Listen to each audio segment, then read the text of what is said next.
we're going to start with the guiding questions for the discussion. The first section is going to be about diagnosing the problem and what do you believe is fundamentally broken in the current models of education, both secular and Islamic. Obviously, that question is so vast that we could write multiple theses on it. We could discuss it ad infinitum. But if we had to put everything in a nutshell, the one thing that is fundamentally broken is that whether secular education or Islamic education has deviated from the fitrah, from the human nature in which Allah has created the human being. It does not take into account the human nature. Where we look at the secular aspect, it does not take into account the ruh, the soul. It does not take into account morality as such. And I'm using general terms, of course, there are specifics. When we look towards the Islamic education, it does not give any credence to the human nature as studied by the natural phenomena of science, which only go to verify, or I wouldn't say verify, but which are verified by the words of Rasul sallallahu alaihi wasallam and even Allah subhanahu wa ta'ala in the Quran. If modern science supports what Allah and the Rasul have already said, bam, we have this amazing match. That should be sufficient. But the problem is both the secular side and the Islamic side absolutely are removed from the natural approach to education.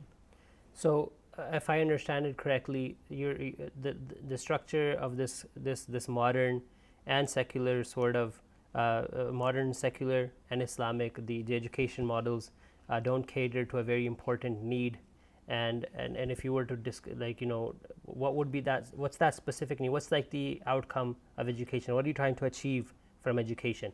Like in our last discussion, you said maturity. You right, use that exactly. word. So the purpose of education is maturity, and that is the purpose of tarbiyah. So the translation of education into Arabic is not ta'aleem, it's tarbiyah, or in Urdu it's not ta'aleem, it's tarbiyat. And if you go into the Latin root of the word education, it comes from educare, which means to nurture, to develop, to raise towards its potential and its completion. And that's exactly what tarbiyah is. So the purpose of education has changed, the very fundamental purpose. And nothing can be developed if it is moved away from its nature. So moving the human being away from its nature that its creator created in will have disastrous effects. What disastrous effect are we seeing? Basically mechanization of a human being, commodification of a human being, industrialization, capitalism, and this mad rush towards materialism has made machines out of humans. So we're losing humanity on a day-to-day basis. So when you say the purpose of education is maturity, how would a secular sort of approach, what sort of what like the maturity in an Islamic approach and in a secular, what is like the how would I you don't define believe it? there's any contradiction or any clash between the maturity model, whether you look at it through a Muslim lens or you look at it through a secular lens. Either way, it's the same. The maturity model says that a human being, an individual and a society, first of all has to have some core beliefs. Secular enterprise says the same thing. There has to be some core beliefs. For example, if we had to take humanist Europe, humanist and modern West, their core belief is that the human should be free. Liberation, liberate the human being. So that's a core belief, whether you agree with it or you don't. That might not be yours or mine, but it is a belief. So the structure is the same. There has to be core beliefs that are shared by everyone in that society and that cannot be compromised. There have to be core values that cannot be compromised, that are shared, and there has to be core principles that have to be shared. And these things, core beliefs, values, and principles, form the culture of that society, of those people. education should ensure that that culture remains alive and thrives and survives. What builds on that is skills, skills of interacting, emotional skills, intellectual skills, practical skills, soft skills, power skills, you can call them whatever you want. But the skills of problem solving, metacognition, expression, communication, collaboration, entrepreneurship, leadership, etc. These skills must be learned, and that is learned through tarbiyah. That is learned through holistic development, not by a book, not through paper-based tests. And at a very superficial level is knowledge. Now, knowledge is dynamic. Knowledge changes on a day-to-day basis. Pluto used to be a planet, then it became a moon, and then it became a dwarf planet. So science changes, phenomena change, facts change. Knowledge is dynamic. We ended up focusing on knowledge. Why? Because we just want to produce minions for an industrialized, capitalized system. And that is not what will create societies or lead us out of the mess that the world is in today. So you're suggesting that it's possible to have academically brilliant individuals that are emotionally and spiritually immature? Yes, definitely.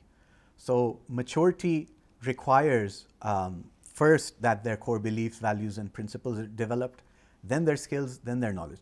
So you have people today with immense knowledge, but absolutely immature. They cannot even, like we had our conversation on marriage, they're unable to, hold a relationship because they're immature.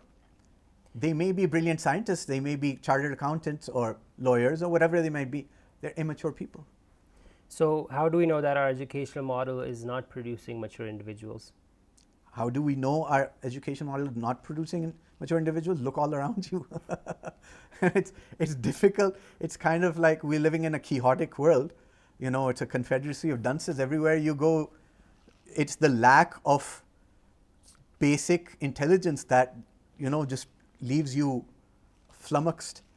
As someone said, that common sense isn't so common.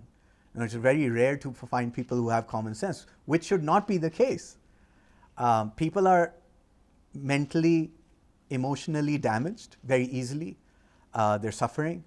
And part of that is the technophilia that we're going towards, the absolute dependence on screens and machines and artificial intelligence and things that sort of drive us, and dopamine addictions.